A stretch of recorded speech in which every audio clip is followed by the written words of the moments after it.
तर या प्रकरणाच्या तपासाला आता कमालीचा वेग आला असून एका आरोपीला पोलिसांनी अटक केली आहे। प्रशांत बनकर याची बहीण यांनी काही खुलासे केले असून माझा भाऊ निर्दोष असल्याचं त्यांनी सांगितलेलं आहे आणि ते आम्ही सिद्ध करून दाखवू असं देखील त्यांच्या बहिणीचं म्हणणं आहे।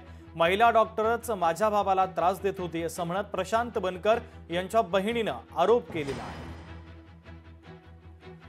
पहिली गोष्ट आमची ओळख 1 वर्षापासून आहे आणि माझं आमच्या सगळ्या घरच्यांचं माझ्या बाकी बहिणींचं त्यांच्याशी बहीण भाऊ ह्या नात्यासारखं रिलेशन आहे। म्हणजे माझ्या आई वडिलांनी आम्ही कोण नसतो आपल्या मुलीत ही एकटी मुलगी राहते।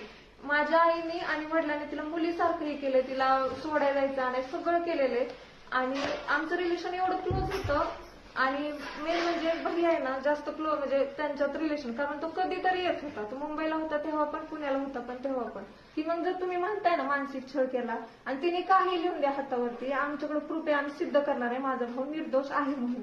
कारण जर माझ्या भावाने मानसिक छळ केला असता तर ती स्वतःहून आली असती का इथं आणि आम्ही सगळी होतो की बाबा असे फोटो काढले तसे फोटो काढले असते का मेन म्हणजे आमच्या फॅमिली बरोबर।